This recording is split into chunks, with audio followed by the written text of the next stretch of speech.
नमस्कार दर्शकवृन्द, कार्यक्रम फ्रन्टलाइन शोमा तपाईलाई हार्दिक स्वागत छ। म मातृका सुवेदी।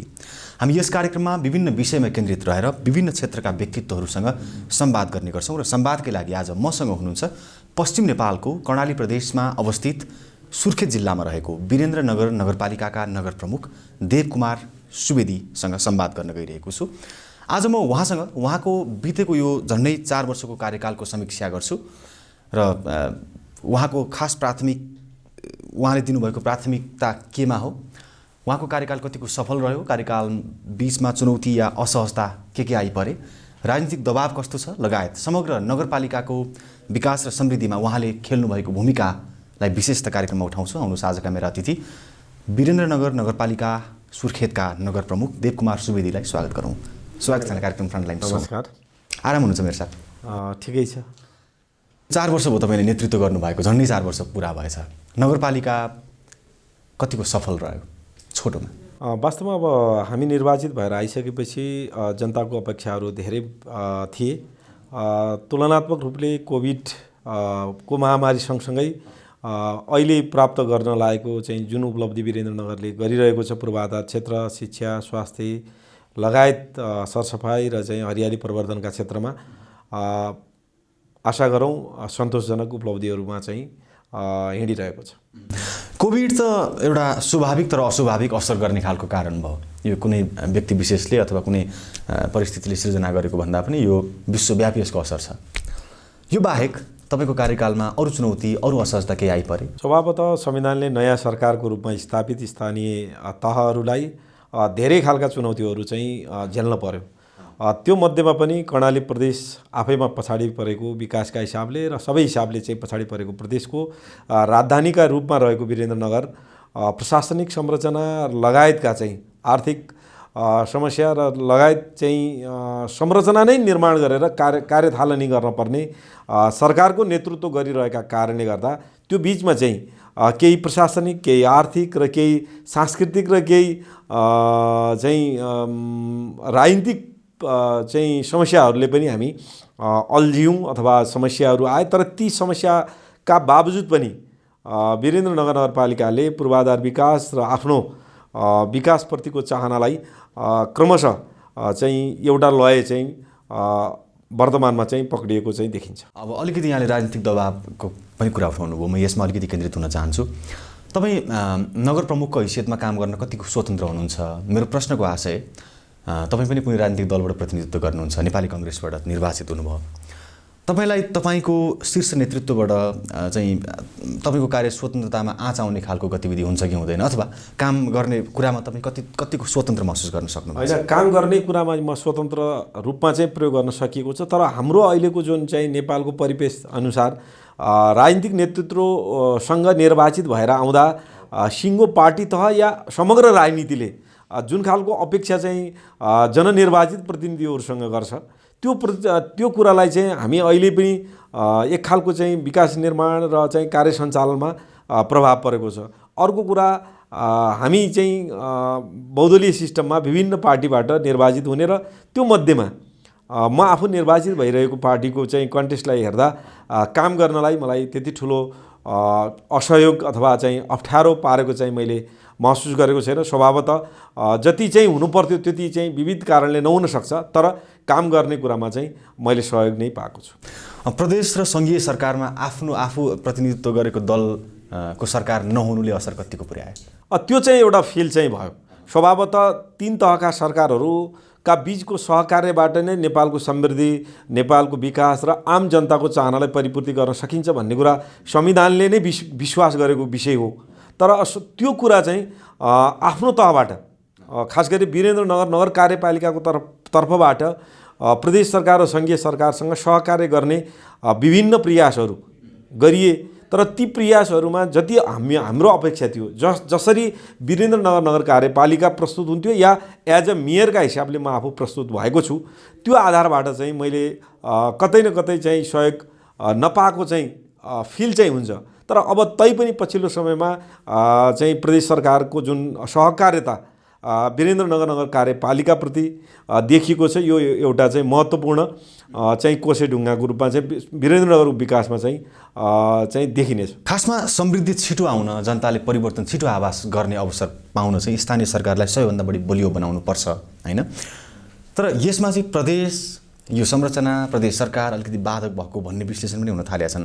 बरु प्रदेश नभइदिएको भए स्थानीय सरकार बलियो हुन्थ्यो कि भन्ने प्रश्नहरू पनि या जिज्ञासाहरू पनि छन्। तपाईँलाई के लाग्छ? त्यसमा चाहिँ मैले अब कसैले कसैलाई बाधक देख्ने कुरा चाहिँ होइन, किनभने हामीले जुन पद्धतिको चाहिँ अङ्गीकार गऱ्यौँ, संविधान निर्माण गऱ्यौँ, त्यो प्रक्रियाले हेर्दा तिनटै तहका आफ्ना दायित्वहरू, आफ्नै चाहिँ जिम्मेवारीहरू संविधानले नै व्यवस्था गरिरहेको छ। मात्रै कुरा के हो भने एकले अर्काको चाहिँ कार्यक्षेत्र या क्रियाकलापमा हस्तक्षेप नगरेर सहकार्यबाट अगाडि बढ्न सक्यो भने स्वभावतः तिनटै सरकारहरूको आवश्यकता छ र त्यो आवश्यकतालाई जनताको लागि चाहिँ मूल पोइन्टमा राखेर, सेन्टरमा राखेर हामीले काम गर्न सक्नुपर्छ। र गर्दा मलाई लाग्छ कोहीले कसैलाई निषेध गर्ने र कोहीले कसैलाई अप्ठ्यारो मान्न पर्ने अवस्था चाहिँ म चाहिँ देख्दिनँ। सञ्चालनमा केही व्यवधानहरू छन्, त्यसको असर देखिएको होला सायद। होइन, त्यसमा खास गरी अहिलेको हिसाबले हेर्दा त्यसलाई व्यवधान भन्दा पनि खास गरी सङ्घीय सरकारबाट बनाउनु पर्ने कानुनहरूका कारणले गर्दा काहीँ न कतै हाम्रो क्रियाकलाप र कार्यशैलीमा फरक र अथवा अलिकति चाहिँ अप्ठ्यारो महसुस अथवा भएको चाहिँ देखिन्छ। अब कर्णाली प्रदेशको राजधानी पनि तपाईँको नेतृत्वमा रहेको नगरपालिकामै पर्छ। प्रदेशको राजधानी आएपछि चुनौती झन् थपिए कि अवसर धेरै आए? हामी जतिका मान्छेले प्रदेशको राजधानी आइरहँदा हामीले त्यसलाई अवसरकै रूपमा लिनुपर्छ।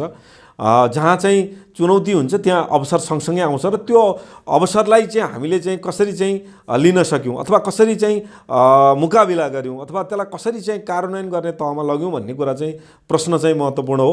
त्यस कारणले मैले प्रदेश राजधानी वीरेन्द्रनगर बनिरहँदा वीरेन्द्रनगरको मेयरका हैसियतले या वीरेन्द्रनगरवासीका हैसियतले हेर्दा त्यसलाई अवसरको रूपमा लिएर समग्र वीरेन्द्रनगरको शैक्षिक, पर्यटकीय, प्रशासनिक सहर निर्माण गर्ने जुन हाम्रो परिकल्पना छ त्यसलाई परिपूर्ति गर्नका निम्ति थप चाहिँ एउटा महत्त्वपूर्ण संरचना हामीले प्राप्त गरेका छौँ र त्यसलाई अधिकतम आफ्नो पक्षमा अथवा नगरको विकासका पक्षमा प्रयोग गर्न पर्ने चाहिँ मैले महसुस गरेको छु।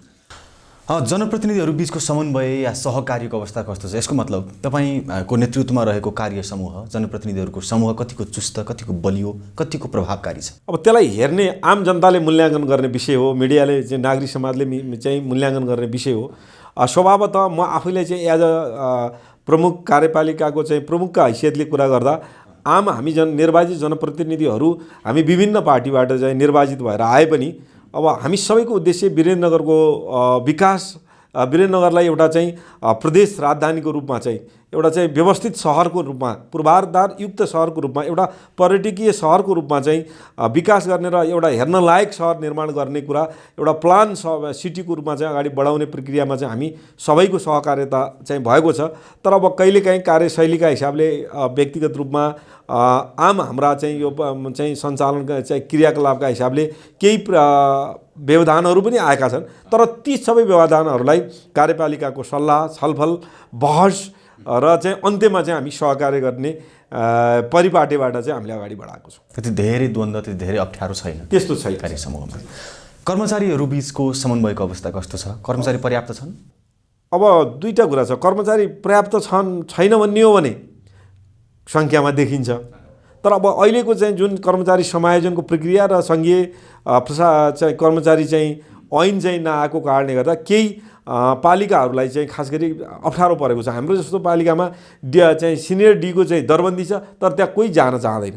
तर हामीले राख्दा चाहिँ लोकसेवा आयोग बनेको छैन, प्रदेश लोकसेवा आयोग होइन। यी यस्ता लगायत प्राविधिक कुरा र विशिष्टीकृत कर्मचारीहरू जो राख्न पर्ने हो र खास गरी हामीले चाहिँ नगरको चाहिँ वेल प्लानका लागि अथवा चाहिँ प्रविधिको प्रयोग र प्रविधिको चाहिँ सञ्चालनका लागि चाहिने जनशक्तिको अभाव चाहिँ हामी वीरेन्द्रनगरलाई छ र त्यसलाई व्यवस्थित गर्नका लागि केही कानुनी प्रक्रिया, केही चाहिँ प्रशासनिक प्रक्रियाले गर्दा हामीलाई अप्ठ्यारो चाहिँ भएको छ। अब अलिकति पछि राजनीतिक घटनाक्रमको छोटो कुरा गरौँ। यो विशेष गरी सत्तारूढ दल तत्कालीन नेकपा, अहिले नेकपा एमाले, माओवादी केन्द्र, यो कम्युनिस्ट दलहरूभित्र देखिएको चाहिँ एउटा टकरावले, राजनीतिक उतार चढावले चाहिँ स्थानीय तहमा कस्तो असर पुर्याएको छ तपाईँको हकमा, तपाईँको नगरपालिकाको हकमा?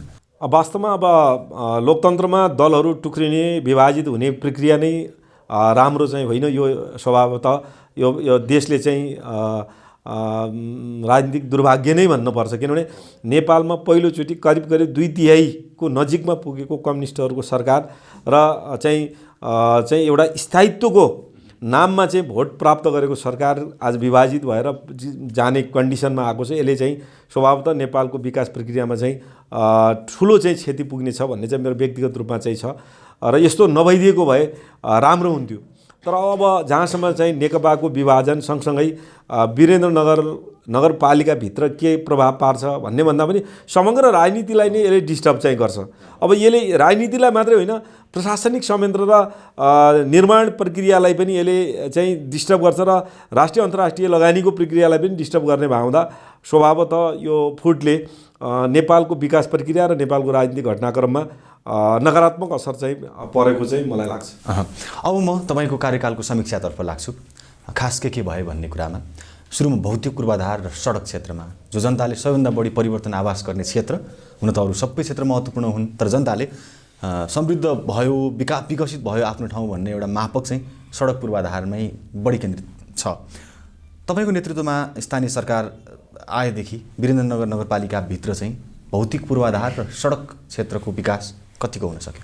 अहिले अब हामी निर्वाचित भएर आउँदा हाम्रा केही वडाहरू, खास गरी वडा नम्बर 13, 14, 15, 16मा चाहिँ 12 महिना चाहिँ यातायात जान्थेन र ती वडाहरूमा अहिले चाहिँ हामीले 12 महिना चाहिँ यातायात पुर्याउन सकेका छौँ। त्यो एउटा महत्त्वपूर्ण कुरा हो।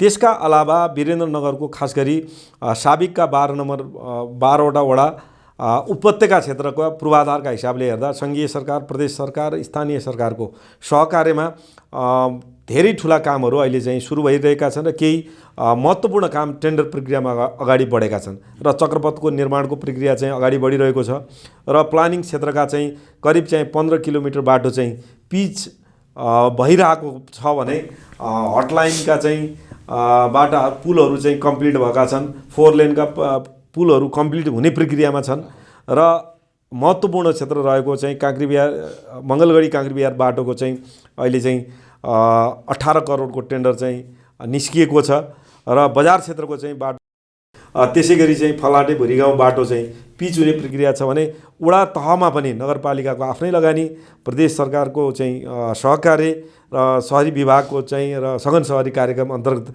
विभिन्न क्षेत्रका बाटाहरू चाहिँ स्तर वृद्धि, पिच लगायतका क्षेत्रमा चाहिँ काम अगाडि चाहिँ बढिरहेको छ। यसरी भन्दा उपत्यकाका हाम्रो कार्यकालको अन्त्यसम्म चाहिँ हामी उपत्यकाका महत्त्वपूर्ण सबै बाटाहरू एउटा चाहिँ कालोपत्रे सहित व्यवस्थित काम गरेका छौँ भने अर्को हामीले महत्त्वपूर्ण काम भनेको वीरेन्द्रनगरका बाटाहरूको मापदण्ड तोकेर बाटाहरू विस्तार गर्ने कुरा चाहिँ हिजो 12 मिटर भएका बाटाहरू अहिले 20 मिटर, 25 मिटर र चाहिँ न्यूनतम बाटो चाहिँ 8 मिटरको चाहिँ कायम गरेर अगाडि बढेका छौँ भने सहरी सौन्दर्यीकरणको कुरा, ग्रिनरीको कुरा, लाइटिङको कुरा, अनि त्यसपछि आएर सीसी क्यामेरा जोड्ने कुरा र चाहिँ फोहोर व्यवस्थापनका दीर्घकालीन प्लानसहित अगाडि बढ्ने कुरामा चाहिँ हामी अगाडि बढेका छौँ। सुर्खेत अब कर्णाली प्रदेश आफैमा दुर्गम भए पनि त्यो दुर्गम क्षेत्रको सबैभन्दा सुगम स्थान होइन, पहिलेदेखि विकसित कर्णाली प्रदेशकै या पश्चिमकै एउटा शैक्षिक हबको रूपमा पनि रहेको थियो, अहिले पनि छ। शिक्षा क्षेत्रमा तथापि थुप्रै समस्याहरू थिए पहिला। तपाईँहरू आएपछि शिक्षा क्षेत्रमा चाहिँ के परिवर्तन भयो? अब स्वभावतः शिक्षा क्षेत्रको पूर्वाधारका हिसाबले हेर्दा हामी आउँदा नगरपालिकाका धेरै वडाहरूमा चाहिँ माध्यमिक विद्यालयहरू नै थिएनन्। अहिले सबै वडामा चाहिँ माध्यमिक विद्यालयहरू सञ्चालन भएका छन् र अधिकतम विद्यालयमा व्यावसायिक चाहिँ शिक्षाहरूको चाहिँ सञ्चालन हामीले अगाडि बढाएका छौँ। त्यसका अलावा चाहिँ विद्यालयको पूर्वाधार विकासमा चाहिँ महत्त्वपूर्ण प्रदेश सरकारको चाहिँ सहकार्यमा महत्त्वपूर्ण काम अगाडि बढेका छन् भने वीरेन्द्रनगरमै रहेको चाहिँ मध्यपश्चिमाञ्चल विश्वविद्यालय जो उसँग सहकार्य गरेर विभिन्न क्षेत्रका चाहिँ शैक्षिक गतिविधिमा पनि हाम्रो शैक्षिक, पर्यटकीय र प्रशासनिक सहरका रूपमा चाहिँ हामीले जुन परिकल्पना गरेका हौँ त्यो आधारबाट हेर्दा वीरेन्द्रनगरलाई एउटा कर्णालीकै मात्रै होइन कि पश्चिम क्षेत्रकै सुदूरपश्चिम र कर्णालीको चाहिँ एउटा शैक्षिक हबका रूपमा पनि चाहिँ डेभलप गर्ने गरी त्यहाँका चाहिँ माध्यमिक विद्यालयहरू र खास गरी सामुदायिक विद्यालयहरू चाहिँ अगाडि बढेको कुरा म यहाँ चाहिँ जानकारी गराउन चाहन्छु। अब स्वास्थ्य क्षेत्रको कुरा गरौँ। अहिले प्रदेश आइसकेको छ, प्रदेश राजधानी पनि छ। स्वास्थ्य क्षेत्रको विकासको लागि पक्कै पनि तपाईँहरूलाई केही सजिलो त छ। कर्णाली प्रदेशका नागरिक चाहिँ सिटामोर समेत नपाएर मर्ने अवस्था आयो भनेर थुप्रै वर्ष चाहिँ मिडियामा हेडलाइन बनेर आए। अहिले तपाईँहरू निर्वाचित भएर आएपछि स्वास्थ्य क्षेत्रमा चाहिँ के परिवर्तन भयो त? अब हामी आउँदाखेरि हाम्रो नगरपालिकामा 5वटा चाहिँ हेल्थ पोस्टहरू थिए र आजको दिनमा हामी 16 वडामा सहरी स्वास्थ्य केन्द्र र हेल्थ पोस्ट आफ्नै भवनमा निर्माण गरेर 35 थरीको औषधि हामी उपलब्ध गराउन सफल भएका छौँ। सरकारको मापदण्ड अनुसारका प्राविधिक कर्मचारीहरू हामीले व्यवस्थित गरेका छौँ र आवश्यकता अनुसार हरेक वडा तहमा बर्थिङ सेन्टरहरू सञ्चालन भएका छन् र नगर अस्पताल शिलान्यास भएर निर्माणको प्रक्रियामा चाहिँ अगाडि बढेको छ 15 बेडको। र त्यसका अलावा खास गरी आमा सुरक्षा कार्यक्रम, बालबालिकाको चाहिँ कुरा, ज्येष्ठ नागरिकहरूको सुरक्षाको कुरा, किशोरी मैत्री नगर निर्माण गर्ने कुरामा खास गरी महिला चाहिँ स्वास्थ्यको कुरालाई चाहिँ राखेर विभिन्न क्याम्पहरू चाहिँ विद्यालय तह र हाम्रो चाहिँ स्वास्थ्य संस्थाहरूबाट चाहिँ यो सेनिटरी प्याडहरू चाहिँ निःशुल्क वितरण गर्ने कुरा लगायतका विषय चाहिँ र सरकारले तोकेको वडा तहबाट अथवा एउटा स्वास्थ्य चौकीबाट उपलब्ध गराउने औषधिहरू 35 थरीको औषधि पुर्याउने कुराको हामीले आज ग्यारेन्टी गरेका छौँ। र त्यो कुरा चाहिँ आम जनतालाई चाहिँ, किनभने हामीले भोलि चाहिँ MBBS डाक्टरको सेवा अथवा विशेषज्ञ सेवा दिने हाम्रो कार्यक्षेत्रभित्र होइन, तर त्यो दिन सकिएला भोलिको दिनमा चाहिँ रहला नगर अस्पताल बन्दा। तर आजको मितिमा हेर्दा हामीले हाम्रा स्वास्थ्य संस्थाहरूलाई स्मुथली सञ्चालन गरेका छौँ। प्रत्येक वडा तहमा आफ्ना भवनसहित निर्माण भएका छन् र त्यहाँबाट चाहिँ सेवा प्रदान गरिरहेका छौँ।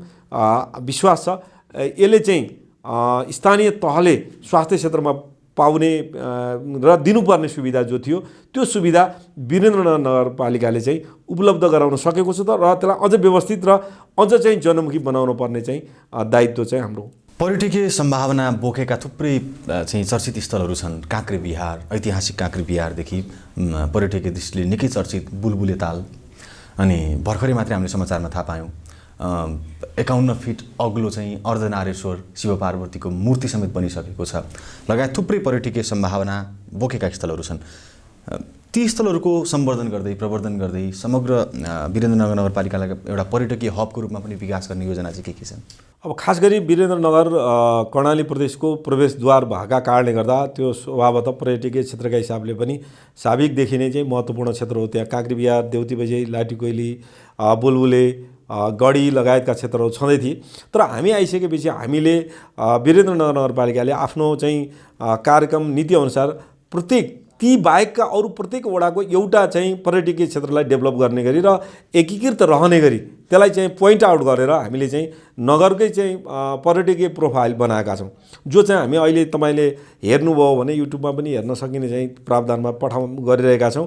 र प्रत्येक वडाको एउटा पर्यटकीय क्षेत्र अनिवार्य रूपमा चाहिँ हामीले प्रमोसन गर्ने गरी त्यहाँ चाहिँ बाटो पुर्याउने, त्यहाँको चाहिँ अन्य सुविधाहरूको प्रक्रिया गर्ने लगायतका विषयवस्तु गरेका छौँ। भने सम्भावित पर्यटकीय क्षेत्रहरूको खोजी पनि, जस्तो गढीको चाहिँ प्रवर्धनको कुरा र देउती बजेलाई चाहिँ व्यवस्थित गर्ने कुरा, काँक्रे बिहारको मूर्ति निर्माण गर्ने र त्यो क्षेत्रको सम्वर्धन गर्ने कुरा, बुलबुलेको चाहिँ अझ चाहिँ व्यवस्थित चाहिँ र ताल विस्तार लगायतका चाहिँ पर्यटकीय क्षेत्रका काम गर्ने कुरा। त्यसै गरी अहिले चाहिँ हाम्रो चमरे चाहिँ अँधेरी गुफा वडा नम्बर 9 मा पनि भेटिएको छ, त्यो गुफालाई प्रचार गर्ने कुरा। र त्यसका अलावा अहिले चाहिँ हामीले चाहिँ हाम्रा कर्णाली प्रदेश प्राप्तिका निम्ति लगायत विभिन्न शहीदहरूको चाहिँ सम्झनामा हामीले शहीद पार्क पनि निर्माण गरेका छौँ र चाहिँ वडा नम्बर 4 मा त्यो शहीद पार्क सँगसँगै हामीले पदमार्ग पनि निर्माण गरेका छौँ। र त्यसै अलावा चाहिँ वीरेन्द्रनगरमा एउटा चौगान चौर र चौहान पार्क भनेर चाहिँ त्यसको निर्माणको प्रक्रिया डिजाइन इस्टिमेटसहित निर्माणको प्रक्रिया अगाडि बढेको छ। र त्यसै गरी रानीघाट क्षेत्र वडा नम्बर 2 मा रहेको रानीघाट क्षेत्रमा पनि हामीले त्यसको डिजाइन चाहिँ इस्टिमेट गरेर केही न केही लगानी गरेर त्यसलाई एउटा पश्चिमको चाहिँ नदी किनारमा रहेको हाम्रो पर्यटकीय हाम्रो आस्थाका हिसाबले चाहिँ पश्चिमको देवघाटका हिसाबले मोडलले चाहिँ अगाडि बढ्न सकिन्छ कि भन्ने हिसाबले पनि त्यो काम चाहिँ हामीले अगाडि बढेका छौँ। र समग्रतामा हाम्रा हिजोका पर्यटकीय क्षेत्रको प्रसार गर्ने र नयाँ गन्तव्य र नयाँ पर्यटकीय क्षेत्रको निर्माण र चाहिँ सम्वर्धन प्रक्रियामा चाहिँ हामी लागेका छौँ। कृषि र उद्यमशीलताको क्षेत्रमा चाहिँ भएका मुख्य अब ठ्याक्कै कुरा गर्दा चाहिँ अब कृषिमा धेरै ठुलो चाहिँ राजधानी सहरको रूपमा हुँदा कृषि क्षेत्रलाई अलिअलि काहीँ न काहीँ चाहिँ पछाडि परेको चाहिँ छ। तर उद्यम विकासका निम्ति र कृषिमा उद्यम गर्न चाहने साथीहरूलाई तालिमको कुरा केही सानोतिनो चाहिँ UNDP-सँग मिलेर हामीले चाहिँ केही चाहिँ अनुदानसहितको प्रक्रियामा चाहिँ अगाडि बढाएका छौँ र त्यसले क्रमशः हाम्रो चाहिँ यो बेमौसमी तरकारीहरूमा चाहिँ हामीलाई चाहिँ आत्मनिर्भरतर्फ चाहिँ खास गरी हामी महमा चाहिँ अहिले वीरेन्द्रनगर चाहिँ आत्मनिर्भर भएको छ र चाहिँ चल्ला र अन्डामा पनि त्यो कुरामा चाहिँ हामीलाई चाहिँ निर्भरको चाहिँ अगाडिमा पुगेका छौँ र दुधजन्य पदार्थमा पनि हामीले अलिकति प्रमोसन गरेका छौँ र त्यो हामीले राम्रो उपलब्धि हासिल गरेका छौँ। र अर्को चाहिँ हाम्रो वडा नम्बर 13, 14, 15, 16मा चाहिँ बोयर जातको बोकाहरू अथवा बाख्राहरूको उत्पादनले हामीले चाहिँ करोडौँको चाहिँ बिजनेस चाहिँ हामीले गर्न चाहिँ हाम्रो किसानहरूले प्राप्त गर्न सक्नुभएको छ। त्यो आधारबाट हेर्दा केही परिवर्तन भएको छ। तुलनात्मक रूपले जति चाहिँ कृषि क्षेत्रको उत्पादन हुनुपर्ने त्यो आफूलाई पनि लागेको छ। किनभने अब हामी कृषि क्षेत्रभन्दा हाम्रो चाहिँ अन्य पूर्वाधार क्षेत्रले चाहिँ हाम्रो जमिनलाई चाहिँ बढी लगेको चाहिँ महसुस भएको छ। त्यसलाई पनि व्यवस्थित गर्नका निम्ति समग्र गुरु योजनाको प्रक्रियामा हामी चाहिँ लागेका छौँ र त्यसको एउटा पद्धतिसहित हामी व्यवस्थित गर्दै चाहिँ छौँ। हामी अन्त्यमा छौँ। अन्त्यमा नगरवासीहरूलाई केही सन्देश, केही अपिल गर्न चाहनुहुन्छ? अब खास गरी वीरेन्द्रनगर नगरवासीहरूलाई म हार्दिक धन्यवाद पनि दिन चाहन्छु र उहाँहरूको माया ममताका कारणले यो चाहिँ क्षेत्रमा निर्वाचित भएर आउँदा अब समग्रतामा वीरेन्द्रनगरको चाहिँ सौन्दर्यकरण र यहाँको सरसफाइ र ग्रिनरी र का लागि आम जनता सचेत रूपमा लाग्नुपर्ने र पूर्वाधार विकासको प्रक्रियामा हामी छौँ। यसलाई सबैले सहयोग गरेर समयमै सम्पन्न गर्नका निम्ति म सबै जनताको चाहिँ पहरेदारी, सहयोग, सुझाव र सल्लाहसहित सहकार्यका निम्ति चाहिँ आह्वान गर्न चाहन्छु। हुन्छ, तपाईँको आगामी कार्यकालको लागि हार्दिक शुभेच्छा, शुभकामना सहित आजको लागि महत्त्वपूर्ण सम्वेर संवादको लागि धेरै धन्यवाद। यहाँ लगायत यो सिङ्गो फ्रन्टलाइन मिडिया, न्युज 20 टेलिभिजन परिवार र समग्र दर्शक महानुभावलाई मेरो तर्फबाट हार्दिक नमस्कार व्यक्त गर्न चाहन्छु। नमस्कार। दर्शकवृन्द, कार्यक्रम फ्रन्टलाइन सोको आजको अङ्कमा हामीले कुराकानी गऱ्यौँ वीरेन्द्रनगर नगरपालिकाका नगर प्रमुख देवकुमार सुवेदीसँग। हवस् त, अर्को कार्यक्रममा भेट्ने बाचा गर्दै हामी सबै बिदा माग्छौँ। नमस्कार।